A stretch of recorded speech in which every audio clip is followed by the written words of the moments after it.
when I started engineering for other people, the first record I was on, which was the first Stetsasonic record, and for people who know hip hop, that was the end of the first wave of hip hop when people were still using 808 drum machines, and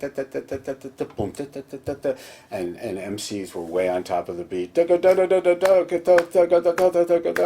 I was a 33, 34-year-old white guy, trained musician. And at that time, the national hip hop scene in New York, it was just bubbling up, and people were really getting into the studio for the first time in their lives, and they were all 18. There was a sort of undercurrent of unconscious racism at the time. Until then, the engineering establishment, it was sort of a clubby thing in New York where they saw the same studio musicians all the time. An arranger would come in, set down a chart. They worked with the same people all the time. And to a certain degree, it was a white male boys club. When MIDI first came in, there were a lot of engineers who said, oh, that shit's not music. I'm not doing that. They're selling insurance now. The same thing with hip hop. And I think that there has to be a strong thread of humanism that runs through everything you do, because if you don't have that, you're not going to really want to help other people. And what would happen, these kids would come in from the hood, and they were 17 and 18, and they'd never been in a motel, much less a nice recording studio, so they'd call their friends, and everybody come down, there'd be a party, and they dress different and act. And I'd been around the black community for a long time, but in sort of older school R&B bands. So it was foreign to a lot of people. A lot of people just kind of said, I'm not going to do that. I'm not going to do those sessions. I was like, okay, what do you want to do? What's your music supposed to sound like? They tell me, and I would tell them what the issues were on my side in getting there, and we all learned, so it was great.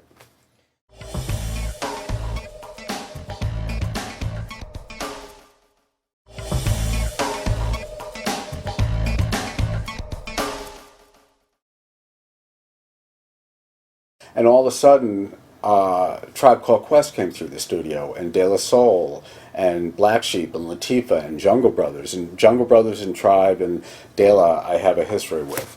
Particularly Tribe Called Quest came in when they were making their first record. We got along really well. There was another engineer, very great musician and engineer, Shane Faber, who'd been doing the record. We ended up kind of splitting the first record. And then I made 4 records with them. The Low End Theory was an interesting record because, in a way, it's the Sgt. Pepper's of hip hop. It's a record that changed the way people thought about putting music together.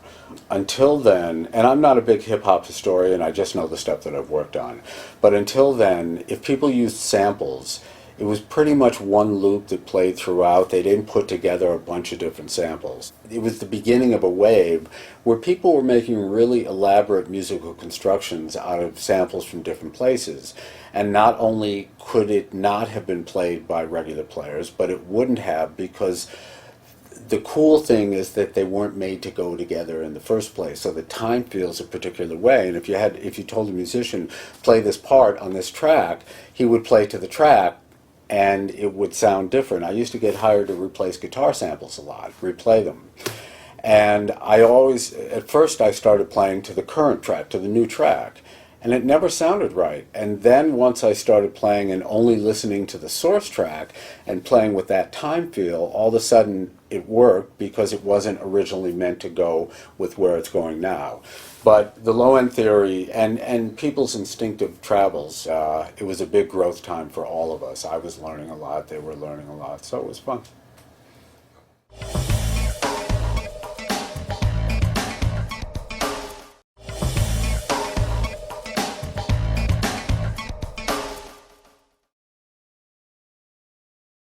So Ron Carter played on the project.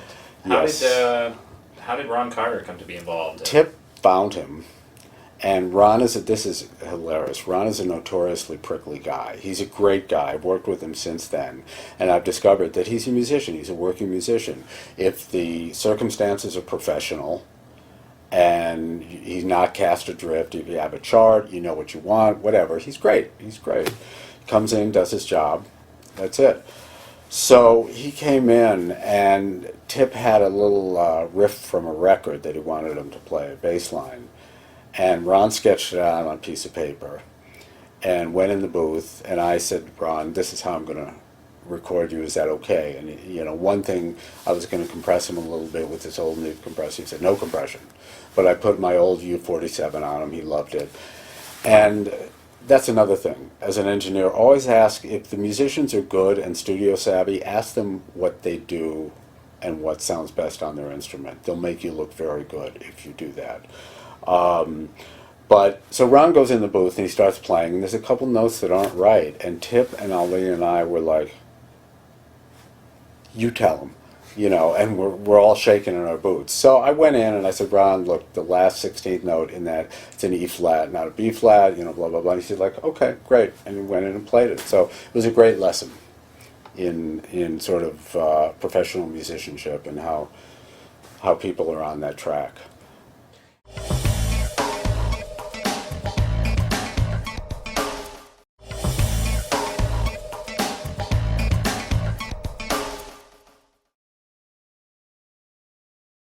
One thing I do remember is there's a track called Scenario that was a huge track for Tribe Called Quest, and it was the first time that Busta Rhymes, after Leaders of the New School, really came out with his larger-than-life persona. And there was really electricity in the air. If you listen to that track, it's an Ali Shaheed track, and it's very muscular and beat-oriented and right up the middle, no frills. And there was what you hear on that track was really there in the air that night. All these people, one after another. I had 4 or 5 mics up in the booth. Another MC would come in. I'd say, just say the same thing on each one, and they go through. And I said, number 4. So there was a great electricity in the air, and I seem to remember that everybody did their rhyme, and then Busta went in and did one of the great recorded MC performances of all time. Oh my God, oh my God. And everybody after that said, oh, I want to go redo mine.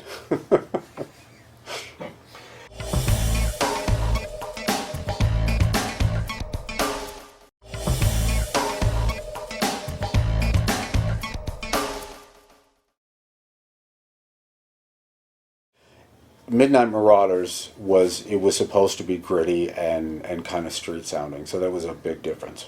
It was clear right away that they wanted it to be a grittier album. I spent a lot of time on the Low End Theory taking a lot of caca out of the samples, which is one of the reasons it sounds like very dimensional. There's not a lot of surface noise. I did all sorts of nutty things. We didn't have software back then that did it. There was something called a Berwyn noise eliminator, really esoteric piece of gear, and some things for high-end home stereos that took clicks and pops out. I would bring those into the studio, get an impedance matching box, go through there to take the clicks out. A record should be as interesting to listen to on a purely sonic level as it is on a musical level. That said, it's usually the things that are kind of fucked up and not quite right, or really funky source material, or something got messed up, that give the record its flavor. And another thing hip-hop taught us is everything didn't have to be shiny like a Barbra Streisand record. You could have different pieces of clothing that were a little worn, and they had a lot of character on them. So it's added a lot of stuff into the mix, and I have another saying that every track should have one thing that doesn't belong there. And that's sort of what hip-hop taught me.